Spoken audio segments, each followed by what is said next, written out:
Assalamualaikum warahmatullahi wabarakatuh. Selamat siang, salam sejahtera untuk kita semua. Alhamdulillah pada sore hari ini bisa bertemu dengan kawan-kawan semua. Saya lihat ada dari berbagai kabupaten kota juga, ada dari rumah sakit, ada dari dinas kesehatan. Insya Allah kita bisa coba berbagi pengalaman dan ini nanti bisa kita diskusikan bersama. Saya beruntung mendapatkan kesempatan untuk bicara setelah Pak Rudi, gitu ya, karena Pak Rudi sudah menyampaikan secara global, khususnya tentang planningnya Kementerian Kesehatan, apa saja yang sudah dikerjakan dan apa yang diharapkan. Nah, ini nanti insya Allah nanti akan jadinya nyambung gitu ya antara paparan Pak Rudi dengan paparan saya. Ada beberapa hal juga yang tadi disampaikan oleh Pak Rudi terkait dengan pentingnya dukungan daerah dalam rangka sinergi transformasi teknologi kesehatan, dalam hal ini tadi terkait dengan data dan sistem informasi, SDM, pembinaan dan pengawasan, termasuk juga rencana strategis yang diperlukan.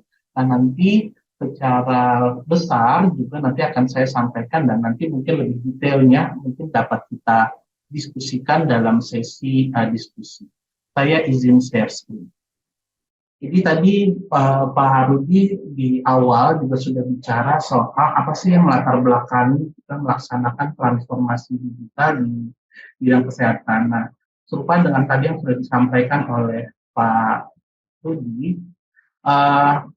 kalau kita lihat di sini jumlah kunjungan pasien ke Fasiankes di tahun 2021 itu sudah mencapai 233 juta, di mana hal ini meningkat sampai dengan 152%.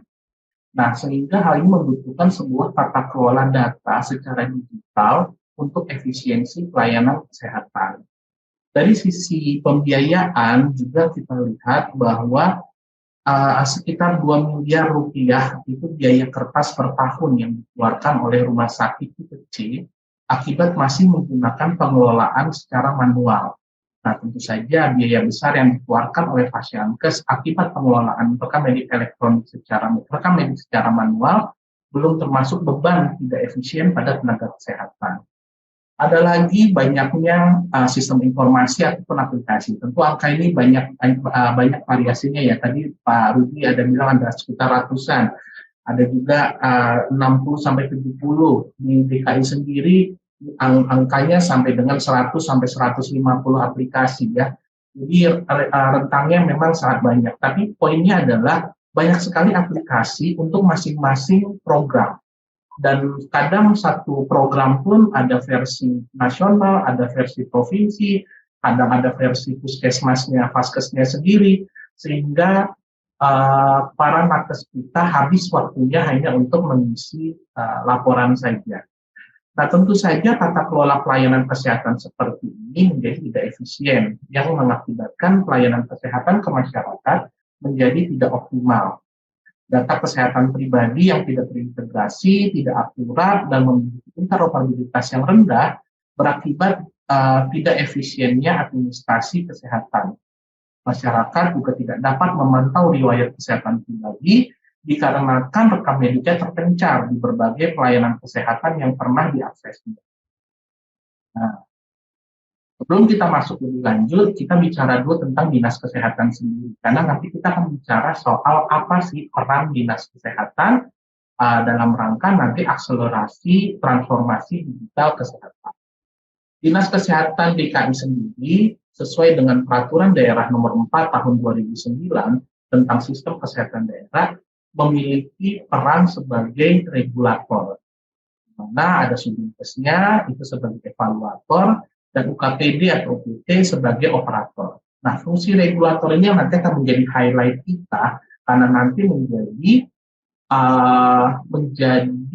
titik penting apa yang sebenarnya harus dilakukan oleh Dinas Kesehatan supaya proses transformasi digitalnya berjalan. Termasuk yang tadi disampaikan oleh Pak Rudi, bagaimana mensinergikan apa yang menjadi rencananya nasional atau menjadi program nasional diimplementasikan di level provinsi ataupun di kabupaten kota. Dinas Kesehatan sendiri Dinas Kesehatan DKI sendiri sesuai dengan Peraturan Gubernur Nomor 57 Tahun 2022 itu berubah SOTK-nya. Salah satu poin penting, salah satu yang menarik dari SOTK ini adalah posisi Datin. Ya, dulu sebelum 2019, Datin itu hanyalah sebuah program yang kerjanya mengumpulkan laporan, rekap, dan lain sebagainya. Lalu 2019 Dinas Kesehatan merasa peran Datin ini harusnya bisa ditingkatkan. Apalagi saat itu Dinas Kesehatan sudah lebih melek terhadap kebutuhan layanan kesehatan berbasis digital. Sehingga program Datin di-upgrade menjadi seksi Datin di bawah salah satu bidang di Dinas Kesehatan. Nah, dalam perjalanan 2019 hingga sekarang, di tahun 2022, kebutuhan akan transformasi layanan kesehatan, di mana di dalamnya ada transformasi digital, dirasa semakin perlu, dirasa semakin urgensi, sehingga makin naik kelas nih datingnya. Dinas Kesehatan DKI yang tadinya hanya sebatas seksi, maka kami karena pentingnya transformasi digital, maka mengupgrade seksi Datin menjadi pusat data dan teknologi informasi kesehatan. Jadi statusnya berubah menjadi UPT. Jadi sebuah UPT sendiri bukan hanya sebatas seksi. Diharapkan dengan perubahan struktur organisasi atau perubahan bentuk tadi, Datin menjadi lebih fleksibel.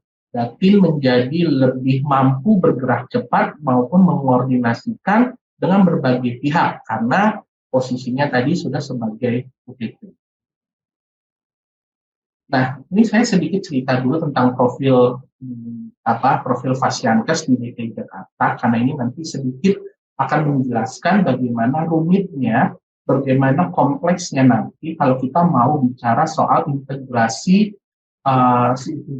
rekam medik elektronik, bicara tentang integrasi data dan integrasi layanan kesehatan berbasis digital lainnya. Di DKI sendiri kita punya lebih kurang 32 rumah sakit dengan 44 puskesmas dan 292 puskesmas pembantu. Ini kita sudah menggunakan terminologi terbaru ya. Jadi sudah ada pergub terbaru untuk mengikuti PMK yang baru tentang puskesmas. Jadi kami sudah tidak ada lagi puskesmas kecamatan dan puskesmas kelurahan, tapi adanya sekarang sudah puskesmas dan puskesmas pembantu. Ada 20 klinik dan laboratorium dan lain sebagainya. Tapi kalau kita lihat di swastanya, nah ini yang agak-agak ngeri-ngeri sedap gitu ya. Karena BUMN-nya aja ada 9 rumah sakit. Kemkesnya ada 10, swastanya ada 132 rumah sakit. TNI Polri ada 11. Jadi total seluruh rumah sakit di Jakarta ada 196 rumah sakit. Ada ribuan klinik. Ini belum termasuk praktek dokter mandiri, praktek-praktek bidan mandiri dan lain sebagainya. Yang mana di dalam PMK, di dalam regulasi yang baru itu mereka sih dianggap sebagai fasilitas kesehatan yang nantinya wajib ikut menerapkan rekam medik elektronik dan juga wajib untuk bisa comply pada saat nanti selambat-lambatnya 31 Desember 2020. Nah, sebelum kita bicara lagi tentang peran apa yang bisa dilakukan, salah satu yang penting adalah regulasi untuk mendukung transformasi teknologi kesehatan. Nah, di sini peran pertama Dinas Kesehatan. Jadi kalau tadi kita diminta untuk sharing tentang apa peran Dinas Kesehatan dalam rangka akselerasi transformasi digital kesehatan, peran pertama sesuai fungsinya sebagai regulator adalah menghasilkan regulasi. Jadi kalau Dinas Kesehatan tidak mengeluarkan regulasi, Pemprov tidak mengeluarkan regulasi, maka fungsi Dinas Kesehatan sebagai regulator menjadi lumpuh. Nah, alhamdulillahnya kami lebih mudah dalam mengeluarkan regulasi dikarenakan kawan-kawan di Kementerian Kesehatan dalam hal ini thank you untuk teman-teman Pusdatin, DPO, mereka sudah banyak mengeluarkan berbagai regulasi. Mulai dari undang-undang tentang kesehatan, termasuk perubahannya yang di tahun 2023 ini, lalu ada PP 46 tentang sistem informasi kesehatan, Perpres, tentang SPBE, tentang satu data itu di level pusat. Di kementerian sendiri ada PMK tentang penyelenggaraan satu data bidang kesehatan, ada PMK 24 2022 tentang rekam medik, ada KMK tentang SPBE, ada KMK tentang pedoman variabel dan metadata, dan terakhir SKB 5 Menteri Strategi Pencegahan Korupsi. Nah, regulasi-regulasi inilah yang menjadi memainkan peran penting dalam memastikan agar proses transformasi layanan kesehatan berbasis digital ini dapat berjalan dengan baik, memastikan privasi pasien, keamanan data, dan penggunaan teknologi dapat dilaksanakan tetap secara etis. Regulasi juga membantu menjaga dan melindungi orang, informasi, dan infrastrukturnya, serta dapat berfungsi sebagai penyeimbang agar semua pelaku mendapatkan manfaat dari layanan ini. Kementerian Kesehatan dengan apa tadi sudah merumuskan dalam cetak birunya ya tentang strategi transformasi digital di tahun 2008. Cita-citanya kan tadi menciptakan Indonesia sehat secara kolaboratif dengan seluruh ekosistem pelaku industri kesehatan dalam platform Satu Sehat. Nah, kita bersyukur banget nih sudah ada si Satu Sehat tadi. Sehingga ketika kami akhirnya menurunkan, ketika kami sudah punya beberapa regulasi di awal sebelum adanya Satu Sehat, ini udah nyambung banget gitu. Karena sekarang kami sebelumnya di Pergub 6 2020 juga sudah ada tuh pengumpulan data dan pertukaran data elektronik di lingkungan Pemprov DKI Jakarta. Nah, dengan sekarang kami sudah ada Satu Sehat, kami jadi lebih mudah dalam melahirkan regulasi-regulasi baru. Karena tadi dari Pak Rudi juga bilang, ini kita bicaranya nanti termasuk tadi apa ya, bahasanya memastikan standarisasi data gitu ya. Tadi pentingnya dukungan daerah itu tadi diminta adanya memastikan standarisasi data. Nah, kami di Dinas Kesehatan juga mengeluarkan SK Kepala Dinas Kesehatan nomor 200 tahun 2002 tentang pedoman variabel dan metadata RME dan standar pertukaran data. Ini juga kami melakukan apa yang tadi sudah diamanatkan oleh Kementerian Kesehatan. Lalu adanya dukungan regulasi dan enforcement dalam implementasi rekam medik elektronik. Ini pun kita kerjakan. Jadi itu yang pertama menurut kami yang harus dilakukan oleh Dinas Kesehatan dalam memainkan perannya untuk mengakselerasi transformasi digital. Menerbitkan regulasi yang menjadi turunan-turunan dari regulasi-regulasi yang sudah ada, menerbitkan pedoman-pedoman teknis, petunjuk teknis, agar memberikan kemudahan bagi kawan-kawan Paskes, bagi jajaran Dinas Kesehatan dalam mengimplementasikan transformasi teknologi kesehatan. Nah, tadi Dr. Rudi juga share menunjukkan tadi kita punya cetak biru strategi transformasi digital kesehatan 2024. Dinas Kesehatan sendiri juga menerbitkan master plan transformasi layanan kesehatan 2023 sampai dengan 2026, di mana di dalamnya salah satu babnya bicara soal pilar strategis teknologi digital. Nah, ini nanti nyambung dengan apa yang disusun oleh kawan-kawan Kemenkes dalam hal ini BTO dalam cetak biru strategi transformasi digital. So, balik lagi, tugas kita, peran kita Dinas Kesehatan, make regulation, yang kedua make pedoman, ya, bikin pedomannya, bikin petunjuk teknisnya, biar orang-orang mudah dalam memahami apa sih yang dimaukan, apa sih yang dimau oleh Dinas Kesehatan. Dinas Kesehatan tuh mau bikin apa, Dinas Kesehatan tuh mau jalannya kemana. Nah, ini kita coba rumuskan di dalam master plan. Tadi Pak Rudi udah sharing ini, ya, ini udah sering banget ditunjukkan dalam berbagai kegiatan, monet-monet, pertemuan nasional tentang komitmen transformasi sistem kesehatan nasional, di mana di dalamnya salah satunya terkait dengan transformasi teknologi kesehatan. Nah, Dinas Kesehatan DKI Jakarta sendiri punya tadi ya rencana master plan transformasi layanan kesehatan. Nah, di dalamnya ada ini, ya, ini mungkin belum banyak yang tahu. Nah, tapi kita punya master plan. apa sih sebenarnya yang diinginkan oleh Jakarta, apa sih yang dituju oleh Jakarta, mau dibawa kemanakah vaskes-vaskes di DKI Jakarta. Nah, perlu kami sampaikan bahwa pilar transformasi kesehatan DKI Jakarta didasarkan oleh sebuah purpose statement. Purpose statement ini purpose statement DKI Jakarta itu adalah Jakarta as the health epitome.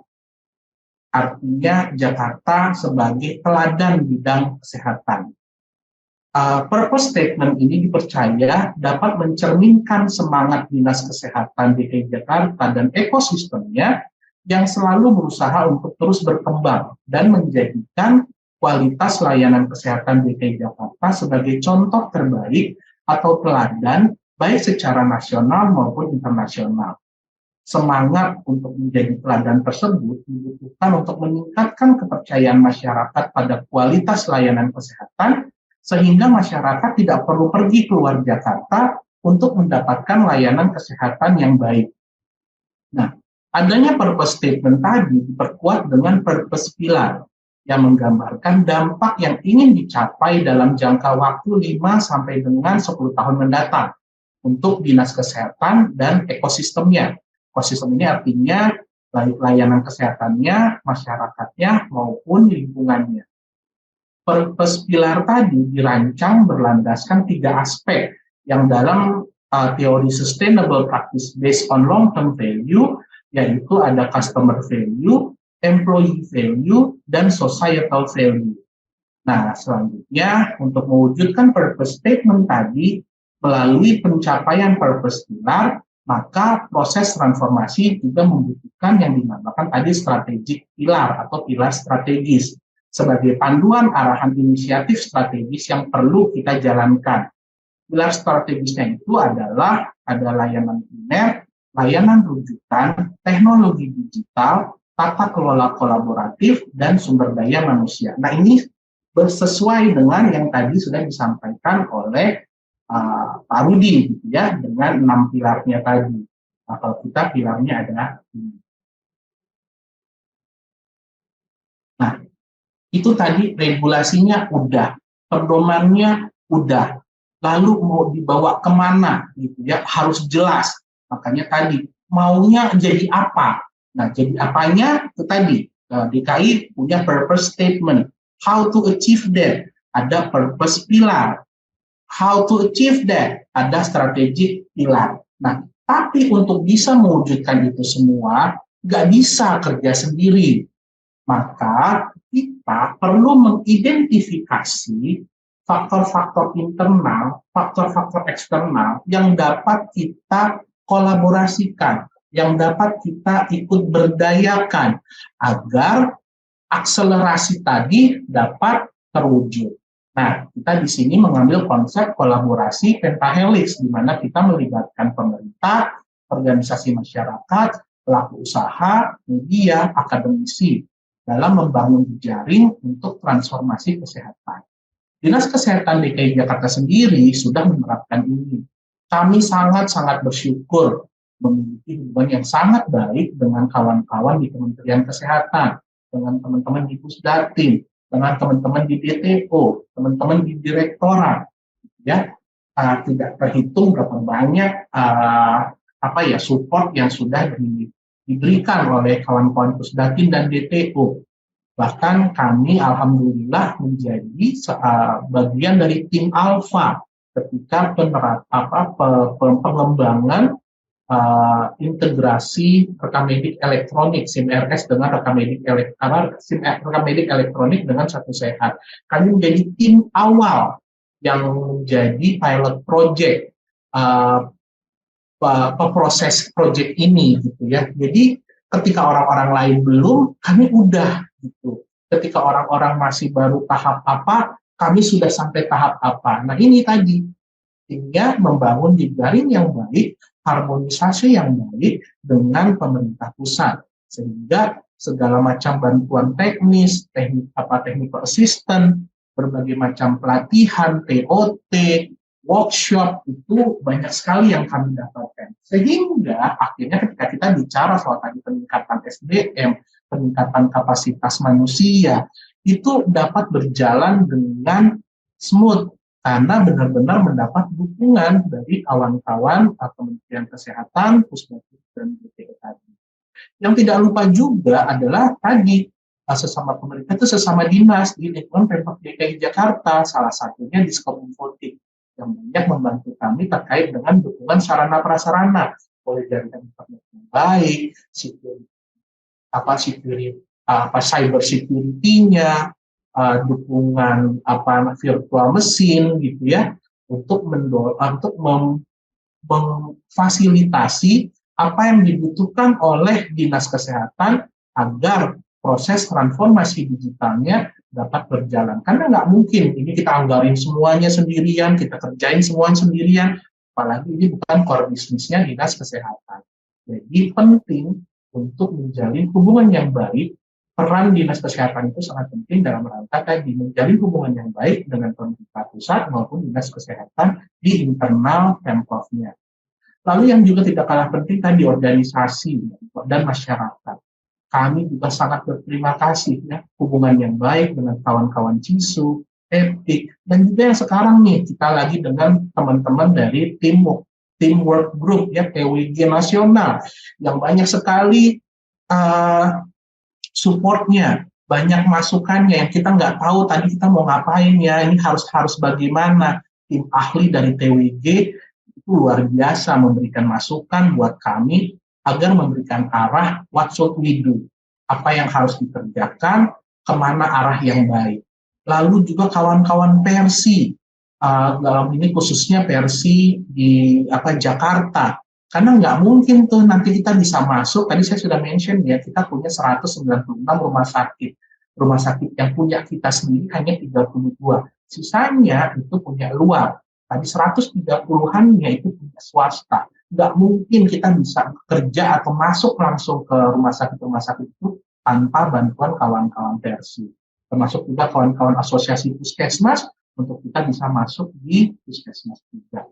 Pelaku usaha, startup juga banyak membantu. Kami juga banyak dibantu terkait kemarin saat COVID ya, berbagai macam layanan dibantu disediakan oleh kawan-kawan pelaku usaha, startup dan lain. Termasuk salah satu inovasi terbaru kami yang alhamdulillah mendapatkan apresiasi kemarin di Amsterdam, di Belanda, salah satu layanan telekonsultasi dan pengantaran obat khusus untuk pasien HIV, home-based treatment, yang juga kami dibantu oleh salah satu startup kesehatan gitu ya, yang sudah sangat mengglobal gitu. Jadi penting untuk melakukan berbagai macam kolaborasi kerjasama dengan mereka. Dukungan media untuk melawan hoax dan lain sebagainya. Nah, sengaja saya simpan di terakhir, ini akademisi. Ini luar biasa sekali. Dinas Kesehatan sendiri banyak berkolaborasi dengan kawan-kawan akademisi, baik secara langsung maupun secara tidak langsung. Kami nanti saya akan sebutkan soal tentang pembangunan data warehouse, di mana kami banyak didukung oleh kawan-kawan dari Universitas Oslo karena menggunakan platform DHIS2-nya, kawan-kawan dari UGM, tadi saya lihat ada Pak Gugu ya, luar biasa. Ini kami bikin data warehouse ini kalau tanpa bantuan kawan-kawan UGM ini nggak bakalan pernah terwujud gitu ya.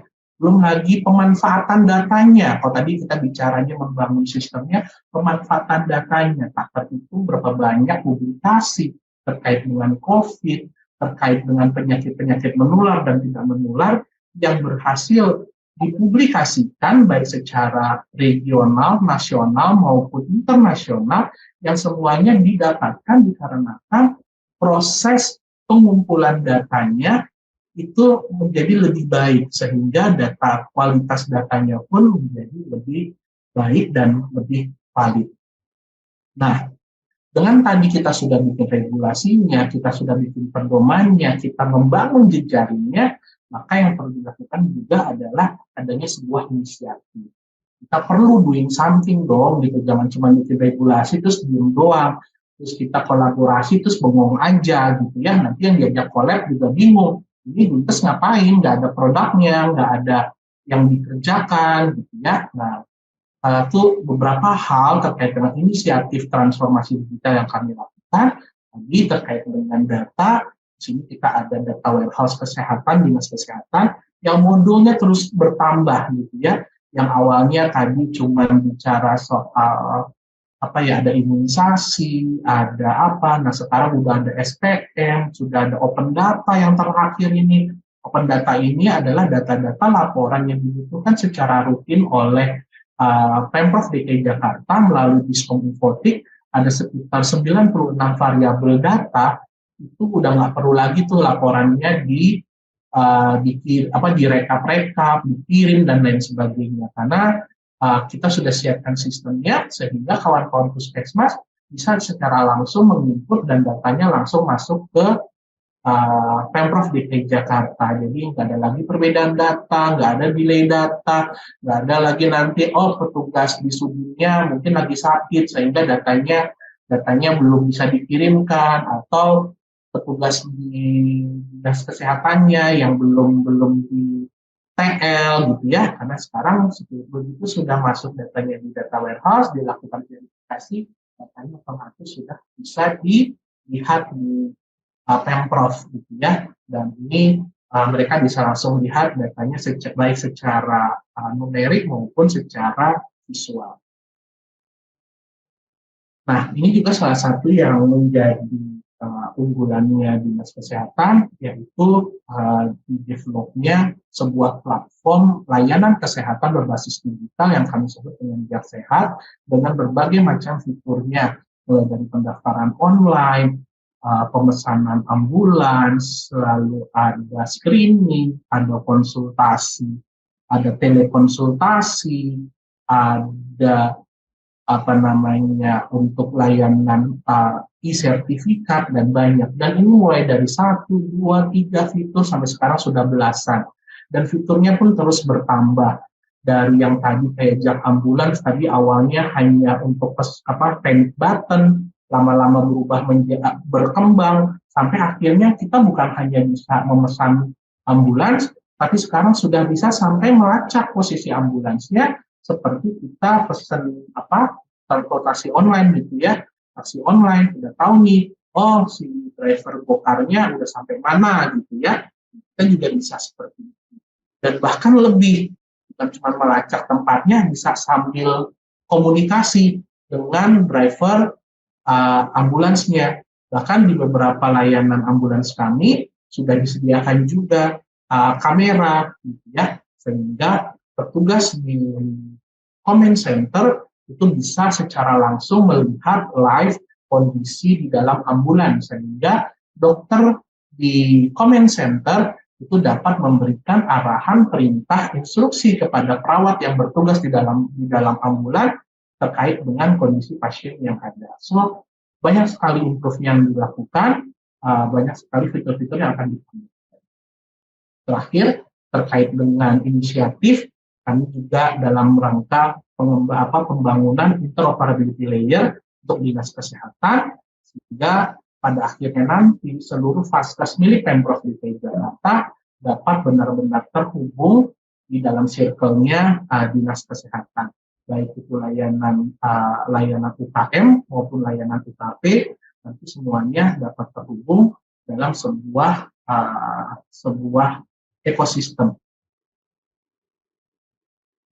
Terakhir, kesimpulan, Dinas Kesehatan sebagai regulator memiliki peran penting, mulai dari menerbitkan regulasi, pedoman, cetak biru, untuk memastikan agar proses transformasi digital dapat berjalan baik, benar, dan penting terukur. Harus jelas, tahun ini mau jadi apa, harus menghasilkan apa, targetnya apa. Nah, ini hanya bisa diwujudkan kalau kita tadi punya rencana strategis yang jelas. Rencana strategisnya harus bantu harus dilengkapi dengan regulasi, dengan pedoman, dengan cetak biru agar semuanya dapat berjalan dengan lancar dan aman. Yang kedua, kolaborasi. Kita tuh penting, Dinas Kesehatan tuh melakukan identifikasi pihak-pihak mana yang bisa kita ajak kolaborasi. Karena hanya dengan berkolaborasilah kita dapat mempercepat proses transformasi digital kesehatan di tempat kita. Mungkin itu dari kami, lebih dan kurangnya kami mohon maaf, dan nanti kita bisa lanjutkan berdiskusi untuk mungkin kami juga dapat input dan juga bisa sharing lebih banyak buat teman-teman semua yang mengikuti kegiatan Zoom pada sore hari ini. Kemudian kami kembalikan ke moderator.